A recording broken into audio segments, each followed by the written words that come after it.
विशेष अदालतों ने अकेले पिछले साल 4,697 लंबित मामलों में से 2018 में फैसले दिए हैं, जिससे इस बात का अंदाजा साफ हो रहा है कि अब जनप्रतिनिधियों के खिलाफ सालों साल चलने वाले मामलों का ट्रेंड बदल रहा है। सांसदों और विधायकों के खिलाफ आपराधिक मामले में सुप्रीम कोर्ट की लगातार निगरानी के चलते सांसदों विधायकों पर जल्द फैसले आ रहे हैं। इस बारे में एमिकस क्यूरी के दाखिल रिपोर्ट के खुलासा हुआ है।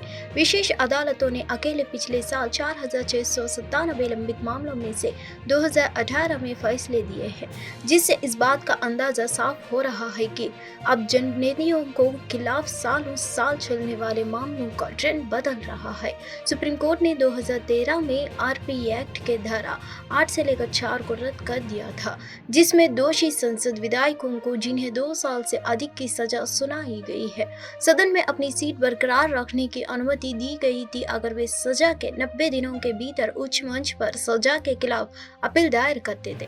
वर्तमान में 2 साल से ये अधिक की सजा होने पर अयोग्यता स्वतंत्र रद्द हो जाती है और संसद विधायक सदन में अपनी सीट तभी वापस पा सकते हैं जब कोई उच्च मंच दोषी सिद्धि और सजा पर रोक लगाता है।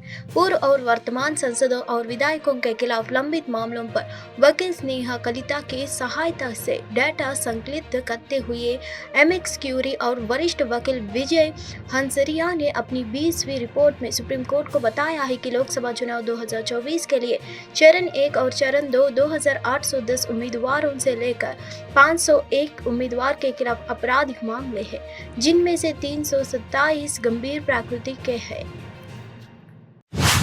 लोकसभा चुनाव के पहले चरण में बिहार की 4 सीटों पर वोटिंग हो चुकी है। दूसरे चरण में 5 सीटों के लिए मतदान होगा। दूसरे चरण में जिन 5 सीटों पर वोटिंग होनी है उनमें किशनगंज, कटिहार, पूर्णिया, भागलपुर और बांका है। इसके मद्देनजर सभी सियासी पार्टियों ने दूसरे चरण के चुनाव के लिए अपनी पूरी ताकत झोंक दी है। बिहार की किशनगंज लोकसभा सीट पर भी प्रचार अभियान जोरों पर है। यहां महागठबंधन एनडीए और असादुद्दीन ओवैसी की पार्टी के उम्मीदवार के बीच टक्कर रहती है।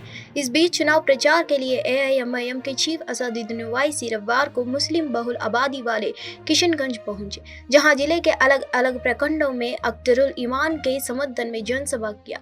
इस दौरान ओवैसी के निशाने पर प्रधानमंत्री मोदी के साथ साथ आरजेडी नेता और बिहार के पूर्व डिप्टी सीएम तेजस्वी यादव भी रहे। ओवैसी ने बांग्लादेशी घुसपैठ के मुद्दे पर प्रधानमंत्री मोदी को जोरदार हमला किया है। में रविवार को हुए संसदीय चुनाव में राष्ट्रपति मोहम्मद मुइज्जू के नेतृत्व वाली पीपुल्स नेशनल कांग्रेस ने 60 से अधिक सीटों पर जीत दर्ज करके प्रचंड बहुमत हासिल कर लिया है। मालदीव की कुल 93 निर्वाचन क्षेत्रों में संसद चुने जाने के लिए मतदान हुआ था और इस चुनाव को देश के राष्ट्रपति मुइज्जू के लिए बहुत महत्वपूर्ण माना जा रहा है, जिनकी नीतियों पर मालदीव में प्रभाव बढ़ाने की कोशिश कर रहे भारत और चीन की नजर रहती है। भारत और मालदीव के संबंध कभी काफी घनिष्ठ रहे थे, लेकिन राष्ट्रपति मोहम्मद मुइज्जू के सत्ता में आने के बाद से भारत और मालदीव के रिश्तों में थोड़ी कड़वाहट आई है। भारत में भी लोकसभा चुनाव चल रहे हैं और मालदीव की नजर जहां भारत के चुनाव पर टिकी है, तो वही भारत की नजरें भी मालदीव के संसदीय चुनाव पर टिकी है। मालदीव के राष्ट्रपति मोहम्मद मुइज्जू पिछले साल ही राष्ट्रपति चुने गए थे और जीत के बाद एक बार फिर से राष्ट्रपति निर्वाचित हो गए। लक्षद्वीप को भारत के पीएम मोदी के प्रमोट करने के बाद सोशल मीडिया पर बवाल मचा, जिसे लेकर भारत और मालदीव के रिश्तों में कड़वाहट देखने को मिली। इसके बाद हाइड्रोग्राफिक समझौते को मुइज्जू ने रद्द कर दिया और पाकिस्तान की तरफ जा रहे जहाज को भारत द्वारा मुंबई के बंदरगाह के पास रोक दिया गया, क्योंकि यह संदेह था कि उसके न्यूक्लियर सामानों का इस्तेमाल चोरी छिपे किया जा सकता है।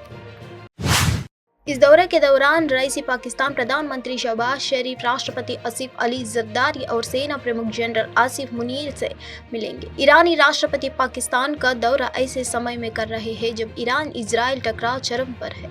वहीं इस साल की शुरुआत में पाकिस्तान और ईरान के संबंधों में उस समय तल्खी देखने को मिली थी जब दोनों देशों ने एक दूसरे की धरती पर किए हमलों का आतंकवादियों के खिलाफ कार्रवाई बताया था। जनवरी में ईरान ने पाकिस्तान के बलूचिस्तान प्रांत में ड्रोन हमला का दावा किया था कि उसने वहां चरमपंथी समूह जैश अल अदल ने निशाना बनाया है। पाकिस्तान ने इस हमले को जवाब देते हुए ईरान के सिस्तान और बलूचिस्तान प्रांत में कार्रवाई की और दावा किया है कि उसने वहां आतंकवादियों के ठिकानों को निशाना बनाया। ऐसे में ईरान इजराइल विवाद की पृष्ठभूमि के साथ साथ पाकिस्तान की वर्तमान राजनीतिक और आर्थिक स्थिति में भी रसिया यह दौरा विशेष महत्वपूर्ण रहा।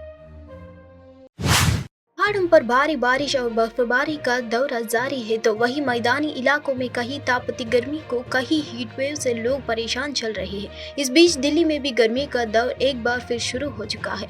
मौसम विभाग के अनुसार आने वाले दिनों में दिल्ली में तेज धूप लोगों को परेशान कर सकती है। दिल्ली में कुछ दिन पहले जहां तेज हवा और आसमान में बादलों के आवाजाही की वजह से मौसम सुहाना था, वहीं एक बार फिर गर्मी का दौर दिल्ली में शुरू हो चुका है। मौसम विभाग के अनुसार आने वाले दिनों में दिल्ली में तेज धूप परेशान कर सकती है, तो अगले 5 दिन तक लू वाली स्थिति भी बनी रहने का असर है।